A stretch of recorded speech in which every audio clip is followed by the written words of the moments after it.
Let's get into this one right here. Well, folks, the New York Knicks destroy the Denver Nuggets. The Denver Nuggets get destroyed by the Knicks.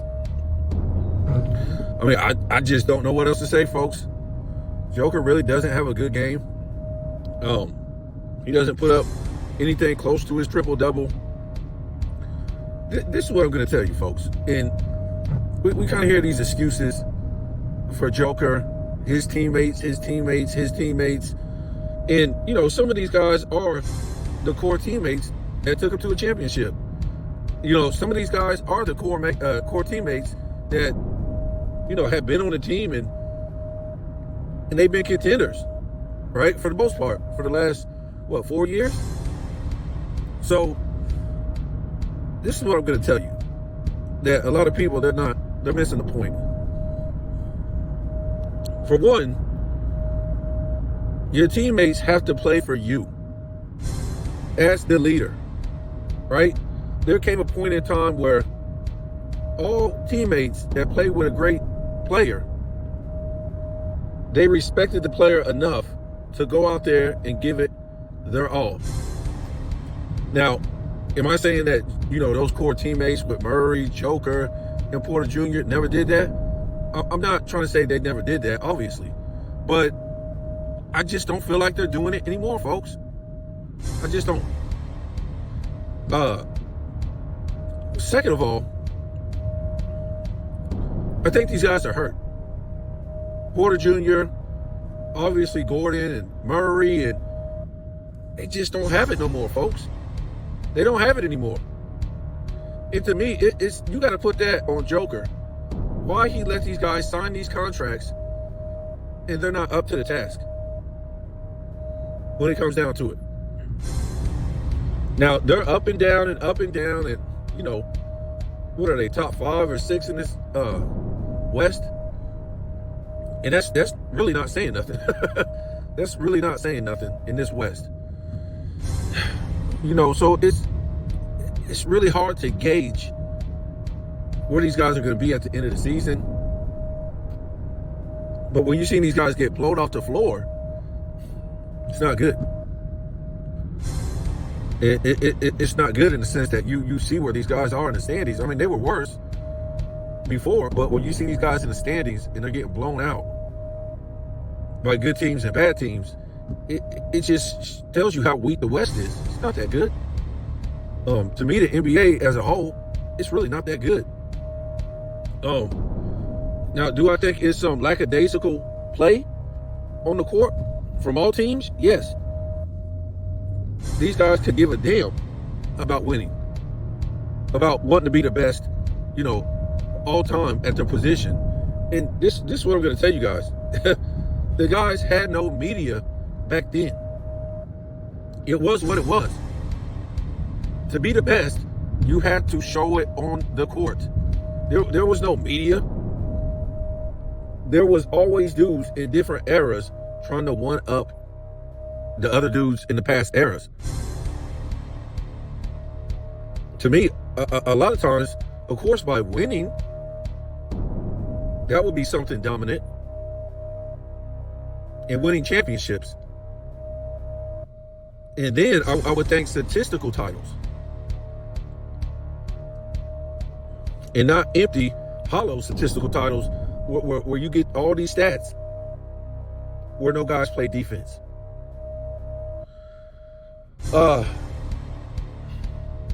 Third, the rigors of this game, run and gun. I mean, who does that fit? It doesn't fit anybody. I don't care who you are.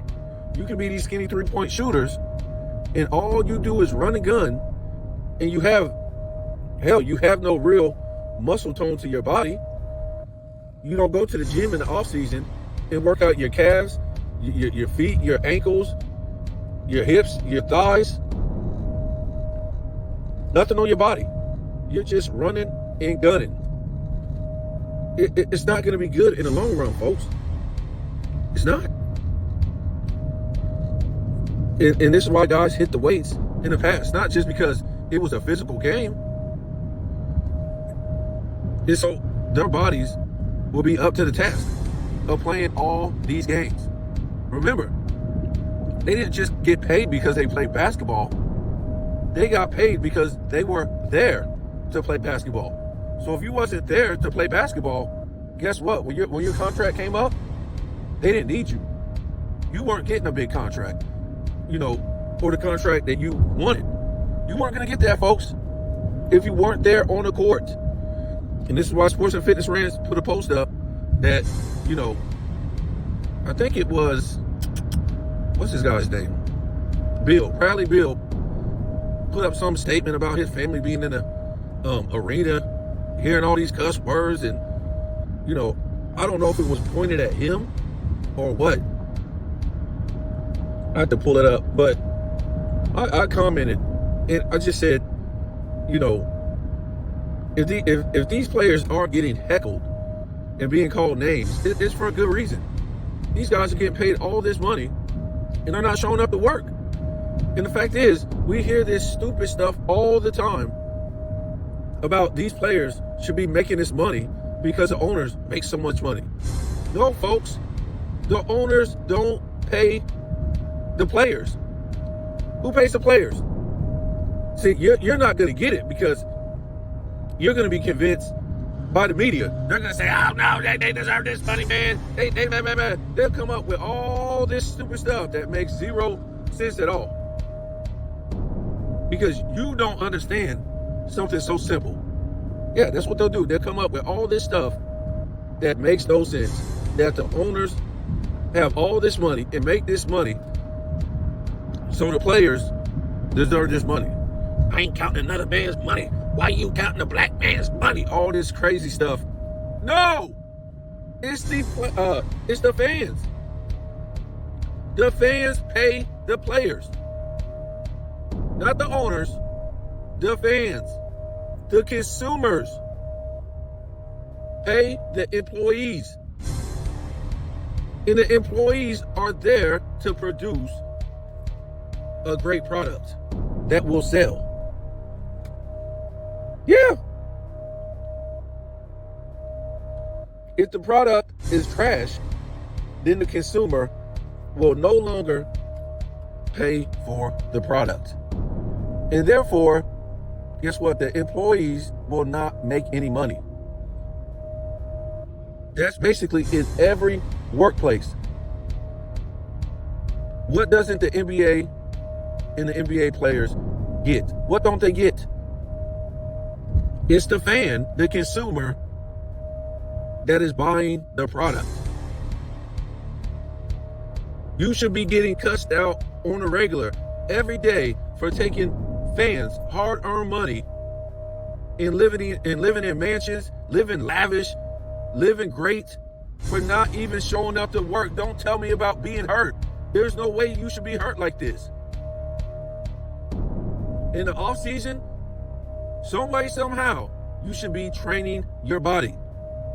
These players in the past train their body in the off season. There's no excuse, folks. If this is the style of basketball you want to play, a no-touch era, then hell, why are they talking about less minutes in a quarter, less games?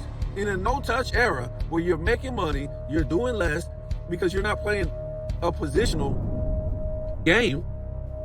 You're standing around and just waiting and waiting and waiting. This shit is looking like baseball on defense. When you're right, one of the laziest sports of all time, right? Baseball. On offense, you go sit down. On defense, you stand around. Folks, that's not basketball. It was never basketball. You can watch any era and the movement is consistent. It don't matter if you're playing defense or offense. The movement was always consistent. Guys always moving. So that was another thing. The commissioner wants a 10-minute quarters. For what?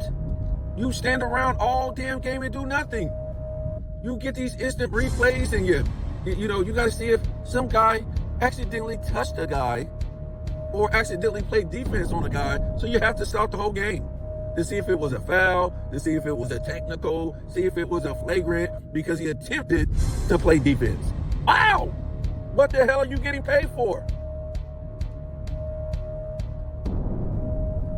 This is what the fans want to pay to see? This guy's talking about viewership. He said, oh, it's not the fans that don't want to see 12-minute games. It's the viewers out there in TV land that, don't want to sit through. Why do you think we don't want to sit through this? Because it sucks. It sucks, it sucks, it sucks, it sucks. The players suck, the rules suck, the game suck, everything sucks about that game. No wonder nobody wants to sit through it for 12 damn minutes. There's no excitement. If you lessen the game to damn 8 minutes, nobody wants to sit through it. There's no competitive nature. It has nothing to do with the minutes. You can make what is the NFL? Like 15 minutes or something in the quarter? Nobody's crying about, it's too much NFL. No, we want to see more NFL. We want to see more. We don't want to see less. We want to see more NFL because it's competitive. Hell, they added games onto the NFL. They don't want to take games away from the NFL. And they weren't happy with it because it's more grueling. Hell, what is this guy talking about? Why don't you take a poll with the fans about what happened to that? Bringing defense back. What happened to that? Didn't he say that? Oh, we'll bring defense. The first thing you want to do is bring back defense. That's the first thing you want to do. No in-season tournament. No changing the damn all-star game into a tournament. No play-in tournament. This guy has 3 damn tournaments in 1 year now. What? 3 tournaments in 1 season. No, actually 4, really, if you count the playoffs. It's a damn tournament. So you got the in-season tournament. You basically have what? The play-in tournament. Now the All-Star game is a damn tournament. And let me tell you, folks, I'm going to tell you once again, LeBron James will win the MVP All-Star tournament. Yeah. His team will win some way, somehow. And I don't give a damn if he puts up poopy numbers. He's going to be the MVP of that All-Star tournament. Don't put it past the NBA, because this is all he really has is gimmicks. This guy has not been against none of this stuff for the most part. And don't tell me, he was against the play-in. What do you mean? Yes, he acted like he was against the play-in. If this guy was against the play-in, he wouldn't be making the play-in all the time. And that's another thing why a lot of these teams are playing so damn lackadaisical, because they can make the playoffs through the play-in. So they don't have to play full throttle up to their potential. You're looking down at the damn standings, and you got 10 damn teams in there. You got 10 teams in the playoffs. It's the most ridiculous thing you ever seen. To me, because like I said, the play-in is really the playoffs now. It's just the start of the playoffs, right?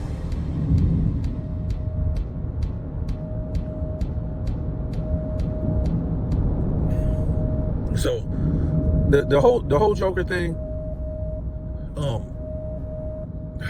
Let me say this too. It just gets old with this guy's triple doubles and he's losing, and I just don't know, man. It just comes to, people saying this guy don't play a lick of defense when they're getting the hell beat out of him.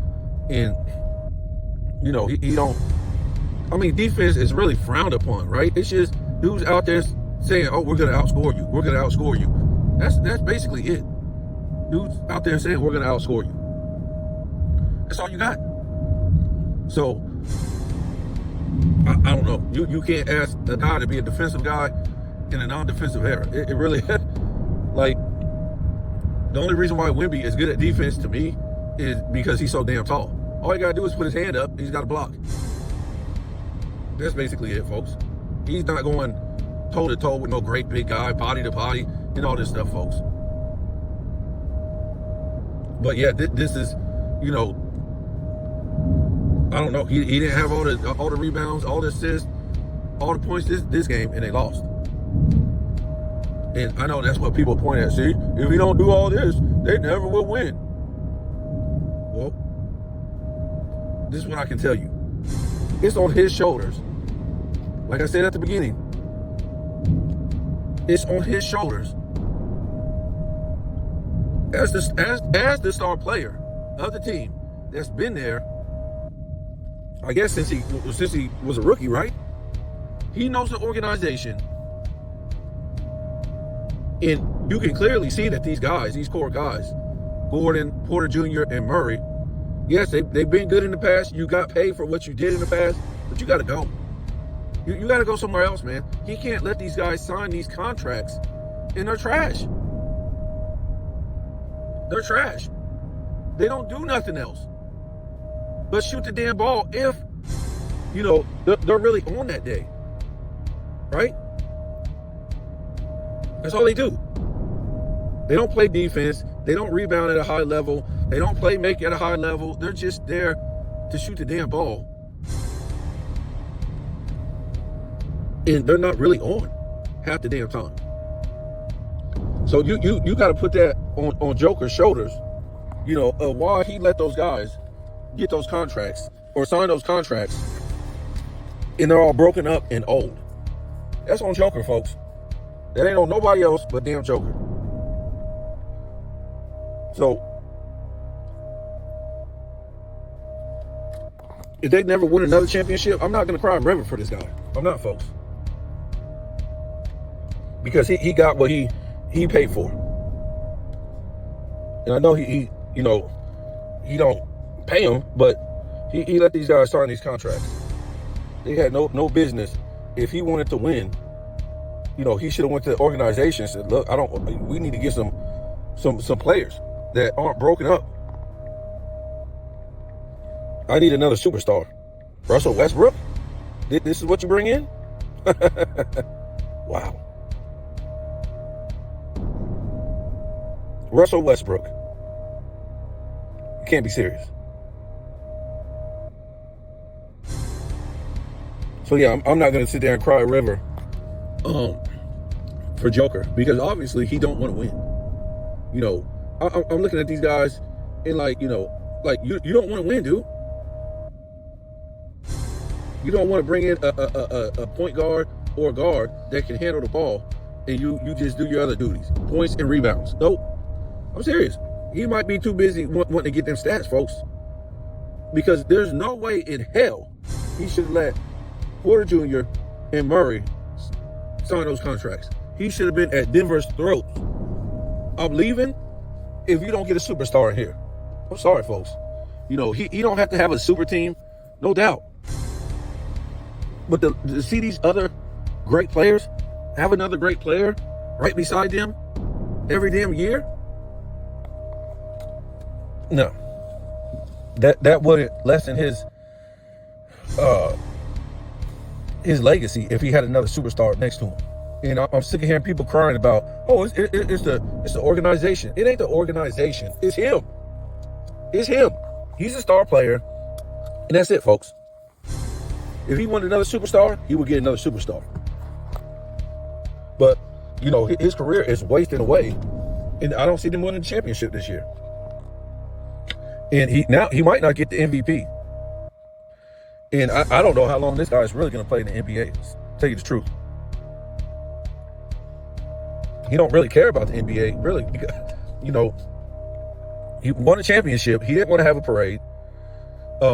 He's not really about the NBA, you know, or the United States. He just goes back home whenever he can, especially for the offseason. I don't blame him. But this is what we got in this new league, folks. A whole bunch of international players. It's an international league. And I'm not just talking about Europeans. Of course not. I'm talking about it's just international, folks. Canadians, West Indians, South Americans, Europeans, Africans. This ish ain't even American. That's why the whole vibe isn't there with this NBA. It's like these players in touch with the NBA fans who are American for the most part. You know, the American pop culture, the American expression. You know, we can say what's left of that, really. Thanks to this influx of migrants that the United States has been bringing in. And I have no problem with immigrants, like I said, folks.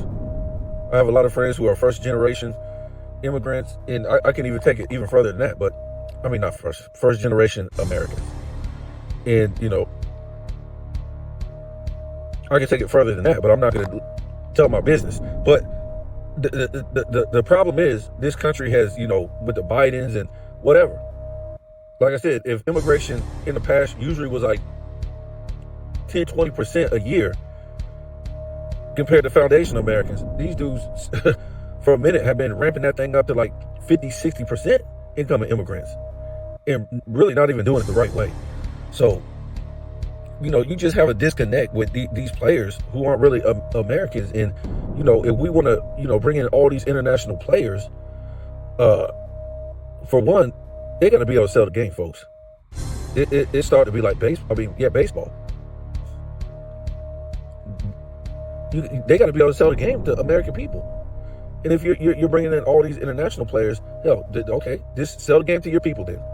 If these dudes are so much better than Americans, which is the dumbest thing you ever seen and heard, because obviously you can see they're not. But if you want to go this route that you're going, these people in this country, all these people that come from other places, they're gonna have to buy into this, right? You're bringing all these people from these different countries. Well, these people that live here from these different countries, they're gonna have to support this, and obviously they're not. Look what happened to baseball, folks. They brought in all these international players. Let's just be real, all these Spanish players. So where's all the support from all the Spanish people in baseball? Why can't they? Why weren't they able to sell this game to their own people in this country? And yes, I know a lot of Spanish people that watch MLB. I'm not going to say that, but on a big scale, because we know they're not appealing to Americans. But how can you be though if you don't even speak English? Well, most of the players there don't even speak English, so they can't make commercials. They can't be on McDonald's commercials, Nike commercials, and they can't. They can't sell their own product. And this is the problem with the NBA. It's starting to be they can't even sell their own product. And it's not like most of these guys can't speak English, but a lot of them probably like uncomfortable trying to trying to sell this type of American culture, and they're not American, or they're American if they come from the Americas, like I always say, but they're not from the United States, is what I'm trying to say. So they're trying to sell a certain perception and get into this culture, or whatever you want to say, pop culture, whatever is going on. That's what we call culture. Wherever you live at, whatever is going on at the time, that's part of pop culture. I just don't know, man. If just say I'm from Canada, right? I'm more into the damn Canadian pop culture, folks, in the traditional pop culture, right? So say if I'm, from Barbados, or, I'm more into the Barbadian culture, or I'm from, these guys are from all over. It's crazy. Where is this guy from? Serbia or whatever like that? He's more into the Serbia culture. That's just how it is, folks. I mean, these guys aren't really into American culture. They're only into what, the money, really. You get people that come over here, they're proud of where they come from. They're proud of their culture, and they don't want to change. Yeah, their children might want to, once they have children, their children are into the American culture. A lot of times, they don't even want to speak their parents' language. Sometimes they're I ain't going to say forced, but they have to because their parents are still speaking the language of their country. So that's just the way it is. It's no knock against people's culture, people's nationality, but we just have more American people or players back in the day, in this game, and the international players were wanting to be a part of the American culture and adapt to it and live by it, because American pop culture was something big back in the day. Movies, music, sitcoms, sports, every American culture was big. And, we got to admit it. I mean, they done saturated the hell out of American culture. We're bringing all these people over here.